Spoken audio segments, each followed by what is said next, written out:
I'm 22. It's Mrs. Clark again. We're going to do something fun. Wait a minute. Everything we've done is fun. We're going to do something fun again today. Today is a table fort. A table fort is good to be able to do your homework quietly, reading your book quietly, reading a book quietly to your brother or sister, or to a stuffed animal, or just a place for you to get away from the other people that are in your house if you need some quiet time. Anyway, I'm going to show you how to make a table fort. First, you have to get lots of blankets. Steal as many blankets off as many things as you can. You're going to need some pillows. Pillows are good so that you can rest and relax. You're going to need some books. I've got a couple. And you might need a reading friend. Here's my baby koala, my reading friend. He's very quiet when I read. And he doesn't tease me about making a mistake if I read a book and I make a mistake. Thank you, koala. You're welcome, Mrs. Clark. All right, so our reading fort, or a table fort. We're going to use the table here to make the table fort. You can make a couch fort. You can make a chair fort. There's all kinds of forts that you can make, but today is a table fort. So, watch while I make my table fort. First, I like to take my biggest blanket, throw it over the table. There we go. Nobody can get in except for me. I got to open an area here. Throw that on there. A good thing to know is that you got to clean off your table first so you're not messing up everybody else's stuff. So I open up the table fort, and then I'm going to put my pillow in, my other pillow in. I've got my books. I've got my book buddy, and I'm going to get in there. I've got one more blanket to put on the back because you can see the sunshine out there. I don't want that.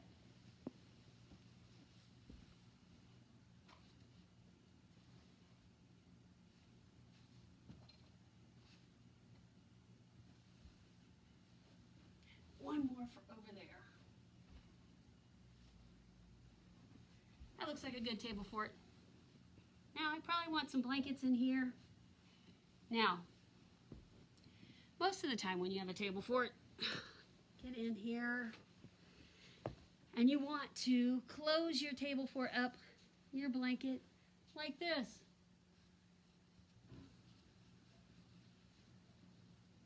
But if I do that, you can't see me, and I can't read to you. So I might just bring you closer inside my table fort. Are you ready?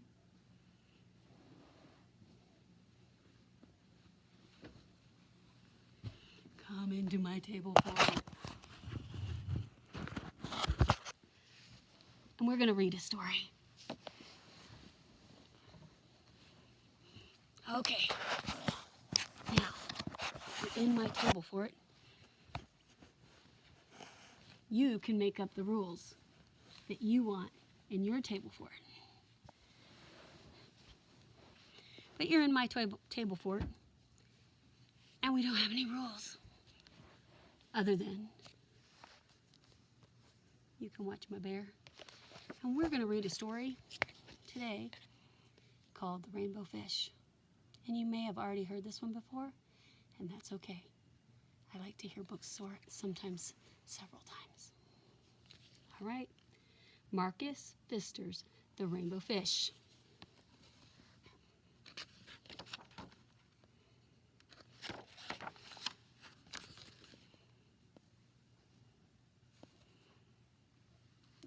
Scoot over so everybody can see the pictures. And long way out in the deep blue sea, there lived a fish, not just an ordinary fish, but the most beautiful fish in the entire ocean.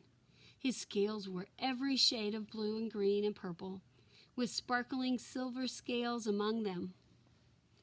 Look at those scales.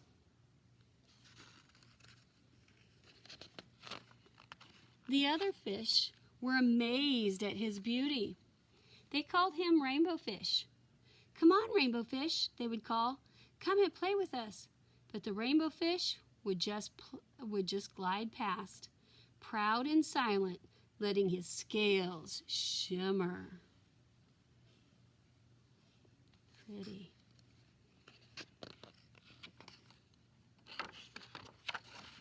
One day, a little blue fish followed after him. "Rainbow Fish," he called, "wait for me. Please give me one of your shiny scales. They are so wonderful, and you have so many." See the little fish? Do you think he's going to share? Let's find out.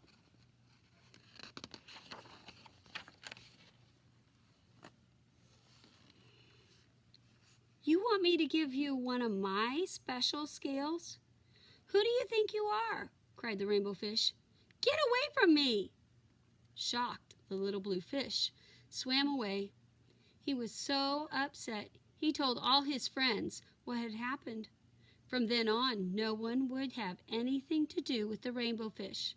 They turned away when he swam by.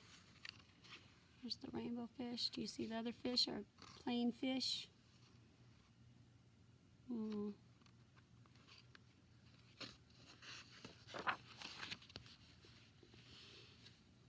What good were the dazzling, shimmering scales with no one to admire them? Now he was the loneliest fish in the entire ocean. One day he poured out his troubles to the starfish. "I really am beautiful. Why doesn't anybody like me?" "Well, I can't answer that for you," said the starfish. "But if you go beyond the coral reef to a deep cave, you will find the wise octopus. Maybe she can help you."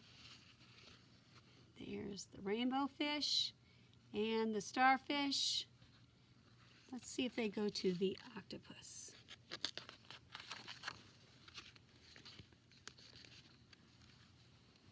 The rainbow fish found the cave. It was very dark inside. He couldn't see anything. Then suddenly 2 eyes caught him in their glare, and the octopus emerged from the darkness. You see the glare of the eyes? I can imagine that she's scared. "I've been waiting for you," said the octopus with a deep voice. "The waves have told me your story. This is my advice. Give a glittering scale to each of the other fish. You will no longer be the most beautiful fish in the sea, but you will discover how to be happy." Do you think she's going to share with the other fish in the sea? Let's see.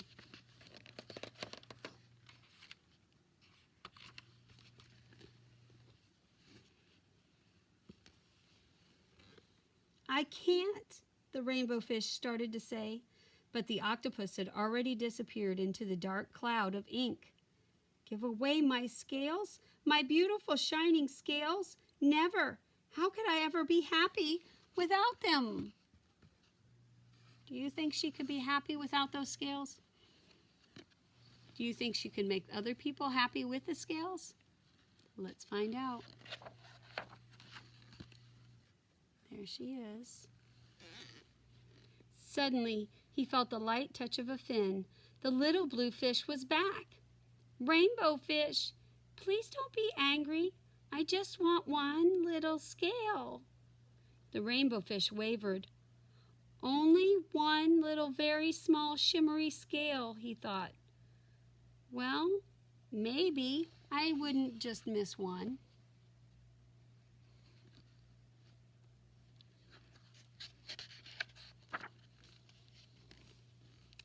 Carefully, the rainbow fish pulled out the smallest scale and gave it to the little fish. Thank you very much," said the little blue fish. He bubbled playfully as he tucked the shimmery scale along his blue ones. A rather peculiar feeling came over the rainbow fish. For a long time, he watched the little blue fish swim back and forth with his new scale glittering in the water. So you see, rainbow fish gives him a little tiny scale right there. Do you think the little blue fish is happy now? He's swimming around, showing off his glimmering scale. This sounds like something that we've talked about in class. Something about filling buckets. The little blue fish whizzed through the ocean and his scales flashing, so it didn't take long before the rainbow fish was surrounded by the other fish. Everyone wanted a glittering scale. The rainbow fish shared his scales left and right, and the more he gave away, the more delighted he became. When the water around him filled with glimmering scales, he at last felt at home among the other fish. So nobody else had scales, and now this one has a scale. You see the other ones have a scale. He doesn't feel like the only one with the shimmery scales. Oh man, look at all these fish with scales. Look at that. Finally, the rainbow fish had only one shiny scale left. His most prized possessions had been given away, yet he was very, very happy. "Come on, rainbow fish," they called. "Come and play with us." "Here I come," said the rainbow fish, and happy as a splash, he swam on to join his friends.